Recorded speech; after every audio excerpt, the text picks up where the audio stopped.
الحمدللہ رب العالمین الصلاة والسلام علی سید الرسل وخاتم النبیین وعلی آلہ واصحابہ واہل بیتہ وازواجہ اجمعین اما بعد اعوذ باللہ من الشیطان الرجیم بسم اللہ الرحمن الرحیم النبی اولا بالمؤمنین من انفسہم وازواجہ امہاتہم صدق اللہ العظیم۔ اللہ تعالیٰ جل شانہ فرماتے ہیں کہ نبی صلی اللہ علیہ وسلم کو اہل ایمان کے ساتھ ان کی جانوں سے زیادہ تعلق اور لگاؤ ہے، اور پیغمبر صلی اللہ علیہ وسلم کی بیویاں مومنین کی محترم مائیں ہیں۔ قرآن حکیم کے اندر ہی دوسری جگہ اللہ پاک نے فرمایا یا نساء النبی لستن کاحد من النساء، کہ اے پیغمبر صلی اللہ علیہ وسلم کی عورتوں تم مثل اور عورتوں کے نہیں ہو، یعنی تمہارا مقام، تمہارا مرتبہ اور تمہاری حیثیت تمام لوگوں سے اعلیٰ، فوق اور برتر ہے۔ رمضان المبارک کا مہینہ جہاں دیگر فضائل اور برکات کو اپنے اندر سموئے ہوئے ہیں، وہیں پر تاریخ اسلامی کے عظیم الشان تاریخی واقعات بھی اس کے اندر رونما ہوئے، جن میں سے ایک واقعہ آج آپ حضرات کے سامنے ہم پیش کرنے کے لیے حاضر ہوئے ہیں، اور وہ واقعہ حضرت ام المومنین سیدہ طیبہ طاہرہ عائشہ صدیقہ بنت صدیق رضی اللہ تعالی عنہا کا واقعہ ہے کہ ان کی یوم وفات 17 رمضان المبارک کو پیش آئی۔ حضرت عائشہ رضی اللہ تعالی عنہا کا تفصیلی تعارف اور آپ کے متعلق فضائل و کمالات سننے سے پہلے اپنے سننے والے محترم سامعین سے یہ گزارش ہے کہ وہ ہمارے اس چینل کو ضرور سبسکرائب کریں اور لال بٹن کو دبا کر گھنٹی کے بٹن کو بھی دبا دیں تاکہ آئندہ آنے والی دیگر اسلامی، اصلاحی اور معلوماتی بیانات کی ویڈیوز آپ حضرات تک بر وقت پہنچ سکیں۔ حضرت عائشہ رضی اللہ تعالی عنہا حضرت ابوبکر صدیق کی صاحبزادی ہیں۔ والدہ ماجدہ کا نام زینب اور ام رومان ان کی کنیت تھی۔ حضرت عائشہ رضی اللہ تعالیٰ عنہ کی خود کوئی اولاد نہیں ہوئی، لیکن اپنے بھانجے حضرت عبداللہ بن زبیر کے نام سے ام عبداللہ اپنی کنیت رکھی۔ حضرت سعودہ کے بعد یا متصل ماہ شوال 10 نبوی میں نبی علیہ الصلوۃ والسلام نے ان سے نکاح فرمایا۔ خولہ بنت حکیم نے آپ کی طرف سے یعنی نبی علیہ الصلوۃ والسلام کی طرف سے جا کر نکاح کا پیغام دیا۔ حضرت ابوبکر صدیق رضی اللہ تعالیٰ عنہ نے کہا کہ مطعم بن عدی نے اپنے بیٹے جبیر سے حضرت عائشہ کا پیغام دیا تھا، جس کو میں منظور کر چکا ہوں۔ واللہ ما اخلف ابو بکر وعدا قط، اور خدا کی قسم ابو بکر نے کبھی کوئی وعدہ خلافی نہیں کی۔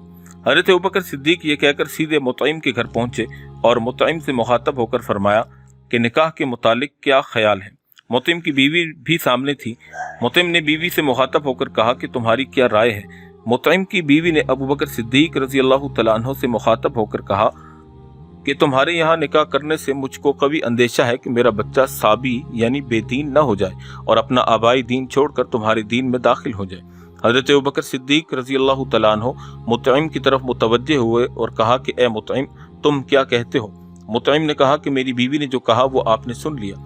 جس عنوان سے مطعم اور اس کی بیوی نے متفقہ طور پر انکار کیا، ابوبکر صدیق رضی اللہ تعالیٰ عنہ اس کو سمجھ گئے اور یہ محسوس کر لیا کہ وعدہ کی ذمہ داری اب مجھ پر باقی نہیں رہی۔ ابوبکر وہاں سے اٹھ کر گھر آئے اور خولہ سے کہہ دیا کہ مجھے منظور ہے، نبی علیہ الصلوۃ والسلام جس وقت چاہیں تشریف لے آئیں۔